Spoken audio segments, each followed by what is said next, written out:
Bienvenue, c'est le Culture Mag, le moment de passer à l'art, au spectacle, au lifestyle, avec aujourd'hui un peu de politique dedans.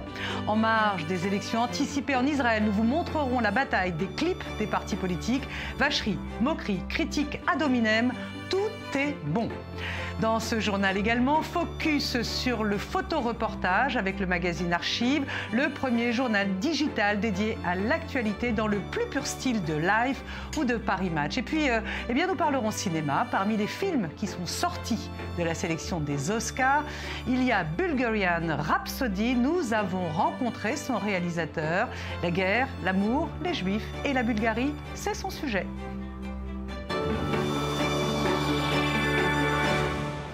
Voilà pour le sommaire. Bonjour, merci d'être avec nous.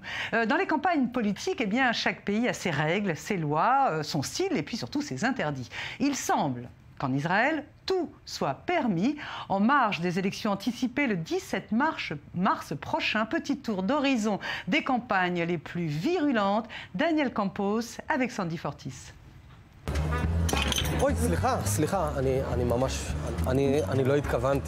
Attention, vacherie et humour en vue.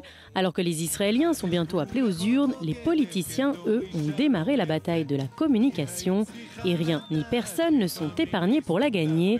Moquerie, parodie, critique ad hominem, qui frise parfois la diffamation. La démocratie poussée à l'extrême en Israël permet tout, ou presque tout.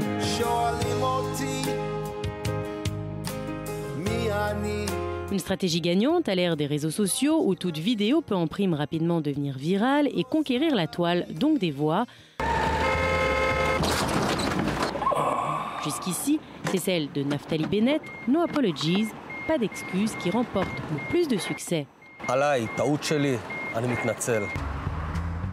Le leader du foyer juif déguisé en hipster de Tel Aviv y promène son chien, puis lit le journal Haaretz. La caméra zoome sur le titre de la une. Israël doit s'excuser. Durant toute la vidéo, Bennett est malmené par des personnes autour de lui. Et même si ce n'est jamais de sa faute, il ne cesse de s'excuser auprès de ceux qui lui ont causé du tort. Son slogan, pas d'excuses, nous aimons Israël. Une vidéo qui a évidemment suscité des réactions, notamment une réponse du parti de gauche, Meretz. Son leader, Zehava Galon, s'est à son tour déguisée devant la caméra. Elle apparaît en femme religieuse, habitante d'une implantation. Certains affirment qu'elle aurait voulu imiter la députée du foyer juif, Orit Struck. Le clip se termine sur le message « Meretz ne se moque pas de nos frères et sœurs, Meretz œuvre pour tous ».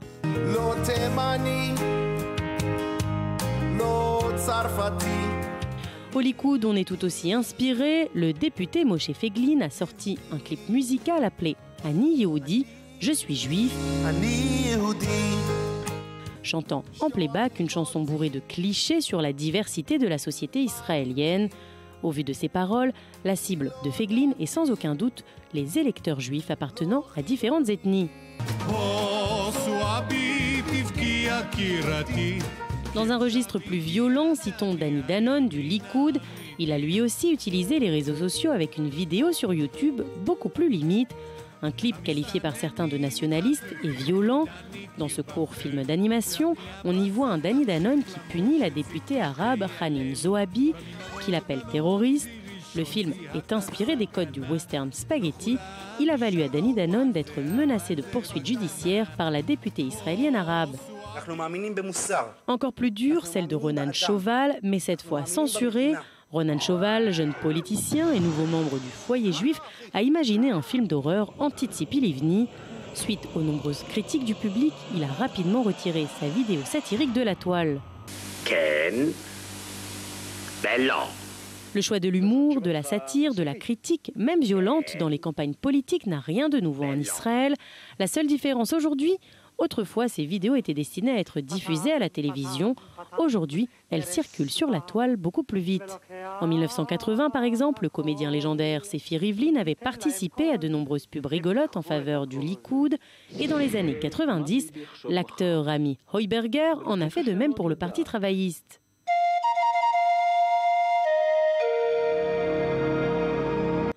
Aujourd'hui, Internet offre une immense plateforme aux politiciens israéliens qui en profitent pour atteindre un maximum de personnes. Reste à savoir si cette nouvelle stratégie sera suffisante pour attirer des électeurs. Verdict le 17 mars.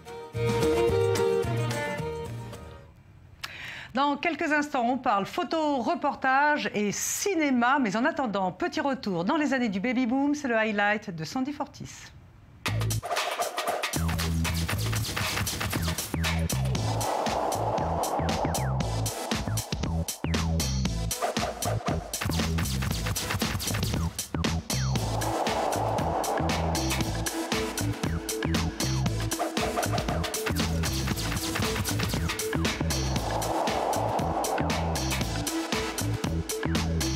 Le Muséum, un musée interactif consacré à l'information et au journalisme, rend hommage aux baby-boomers, mais pas n'importe lesquels. Les baby-boomers emblématiques des années 46 à 64. 19 personnalités influentes, toutes nées pendant le baby-boom, se sont fait tirer le portrait par le célèbre photographe et réalisateur Timothy Greenfield Sanders, Samuel L. Jackson, Billy Joel, Kim Cattrall, Erin Brockovich et les autres. Toutes ces stars représentent chacune une année de 1946 à 1964. Une boomer list très glamour qui reflète la profondeur, la diversité et le talent de leur génération. La série de portraits est accompagnée de plus de 30 objets iconiques de cette période, ainsi que d'un documentaire réalisé par Timothy Greenfield Sanders qui nous plonge dans le cœur et l'esprit de certains personnages phares de cette génération.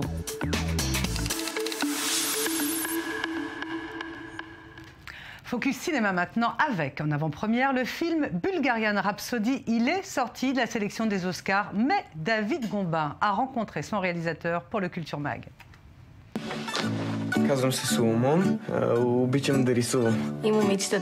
Les premiers émois, le premier baiser, on s'en souvient tous. Bulgarian Rhapsody revient sur ce passage entre l'enfance et l'adolescence avec en toile de fond la Seconde Guerre mondiale en Bulgarie. Moni, un adolescent juif, et Jojo, son meilleur ami non juif, s'amouragent tous les deux de Shelly, une belle jeune femme qui habite au bord de la mer. Pendant que les trois vivent leur petite histoire d'amour, les adultes, eux, vivent la tragédie de l'histoire avec un grand H. Ce qui m'intriguait particulièrement, c'est la réflexion des grands drames, des grandes guerres et de toutes ces horreurs sur ces personnes innocentes et vulnérables que sont ces jeunes. Ils ne demandent rien d'autre que de pouvoir vivre leur propre vie comme ils l'apprennent à l'école ou dans les livres. Ce film a aussi le mérite de dresser un tableau de la vie quotidienne de la communauté juive de Bulgarie. Les juifs bulgares parlaient le ladino, le dialecte judéo-espagnol. L'acteur Alex Ansky, un Israélien né en Bulgarie, a dû se réapproprier le langage de sa famille. Je parle ladino, mais le ladino d'un enfant de 4 ans. C'est rigolo qu'un adulte parle comme un enfant de 4 ans et qu'il parle de sujets sérieux. Donc quelqu'un a dû être avec nous et nous enseigner à Moni et à moi la bonne prononciation et l'intonation juste. Et c'est précisément ce qu'a fait la femme du réalisateur qui parle couramment cette langue.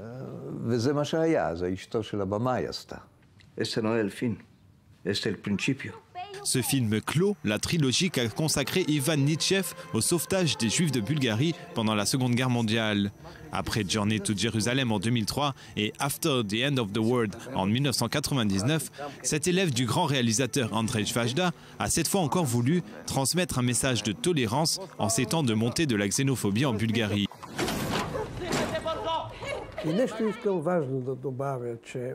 Mon souci avec Bulgarian Rhapsody n'était pas de faire un film sur la Shoah, mais un film de prévention. Donc mon message dans le film est d'avertir les gens qu'ils soient vigilants pour que ce qui s'est passé pendant la Seconde Guerre mondiale reste dans les esprits.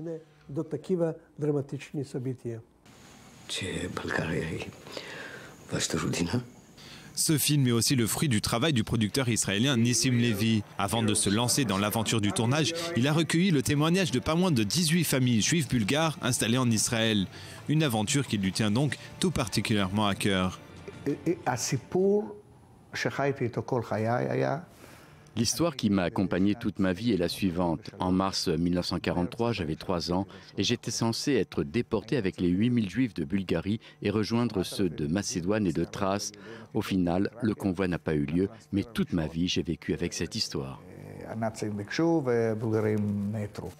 Si Bulgarian Rhapsody n'a finalement pas été retenu dans la shortlist pour les Oscars, il a le mérite de rappeler aux spectateurs que la Bulgarie fut, avec le Danemark, le seul pays qui a refusé de déporter ses propres citoyens, et cela sous la pression populaire. Un scénario digne d'un film. On va parler photoreportage maintenant, à l'heure où chacun est journaliste, chacun publie ce qu'il voit, poste ce qu'il vit. Eh bien, on est toujours très content d'assister à la naissance de journaux et de magazines. On vous propose aujourd'hui de parler de Archives. C'est un journal en ligne, un journal digital uniquement consacré aux photoreportages. Il sort tous les 2 mois et cette semaine, eh bien, c'est son 2e numéro. Et nous sommes avec son cofondateur, Ilya Yefimovic. Bonjour, merci d'être avec nous. Ilya, vous êtes photographe. Je voudrais savoir quel est l'objectif de Archives, parce que finalement, on voit dans vos images un peu ce que montrent déjà les réseaux sociaux, les sites d'information. Thank you for having me here. Tout d'abord, merci de m'avoir invité. L'objectif de notre magazine est de promouvoir la photographie. Nous avons l'impression qu'au cours des dernières années, il y a de moins en moins de place pour la photo. Dans les journaux et magazines, les photos sont de plus en plus petites si on les compare avec la taille des encarts publicitaires qui deviennent de plus en plus gros. Notre but est de montrer des photos pour que le public s'arrête et prête attention au travail du photographe, au lieu de simplement lire l'info inscrite à côté. Alors, c'est un magazine israélien, enfin je veux dire l'équipe est israélienne, mais évidemment on peut le voir partout dans le monde. Qui sont vos viewers? Qui vous regarde? Notre objectif est d'être un magazine international. On diffuse les photos de nombreux photographes qui viennent de partout dans le monde, des Italiens, des Français, tous ceux qui sont intéressés pour nous confier leurs projets. Dans chaque numéro, nous avons également un emplacement réservé à 2 projets à long terme. Et on peut nous voir partout, aux États-Unis, en Chine, en Russie. Worldwide, in America, in China, in Russia. Et même dans les pays arabes, j'imagine. Il y a Yefimovic, dans les statements de Archives, qu'on a pu regarder sur le statement de votre site, vous dites que vous ne voulez pas compétiter avec les sites d'information, mais vous voulez apporter une vision. Est-ce que ce n'est pas un peu dévoyer finalement le photojournalisme? C'est-à-dire vous n'êtes plus journaliste, vous êtes presque éditorialiste, vous apportez une opinion? Je dois avouer que nous sommes plus intéressés par le côté visuel de l'image. Nous voulons montrer l'esprit et la beauté de l'image, montrer aussi l'idée qu'a eu le photographe derrière l'image, et pas forcément l'événement qui a été photographié comme un fait d'actu. Parce qu'une actu, ça va, ça vient, on les poste sur Twitter, on passe de l'une à l'autre, mais on ne prend jamais vraiment le temps de les regarder vraiment. Là, les images parlent d'elles-mêmes. Alors, le numéro 2 d'Archives est sorti en ligne, donc. Qu'est-ce que vous avez voulu montrer dans ce numéro 2? Est-ce qu'il y avait un angle plus politique? Est-ce qu'il y a une thématique? Dans notre édition, la 2e, le sujet principal de notre numéro était, comme on peut le voir, la religion. Parce qu'au cours des 2 mois durant lesquels nous avons récolté les photos, de nombreux événements religieux ont eu lieu. Des fêtes juives et des fêtes musulmanes. Est-ce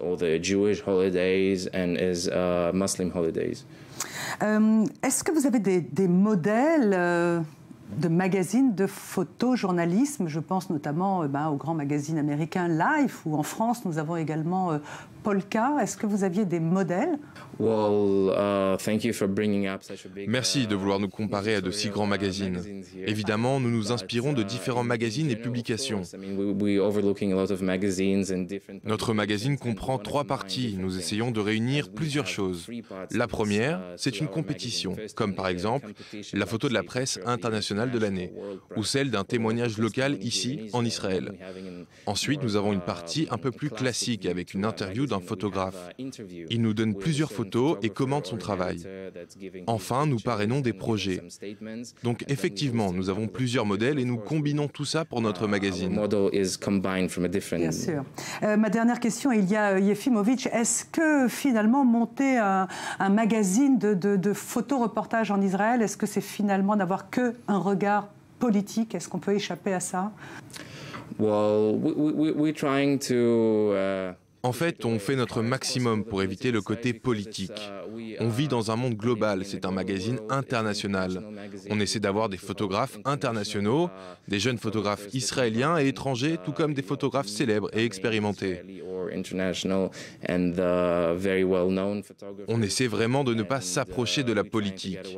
Le fait qu'on vive en Israël ne doit pas changer le style ou la ligne éditoriale de notre magazine. Merci beaucoup. Je rappelle le nom de votre magazine, Archive. Et merci beaucoup d'être venu sur le plateau du Culture Mag pour en parler. Thank you. Merci beaucoup. Thank you. Voilà, c'était une interview qui a été enregistrée avant ce journal. Merci beaucoup pour votre fidélité. On va se retrouver demain à la même heure. Tout de suite après ce Culture Mag, eh bien, vous avez rendez-vous avec l'info. Merci.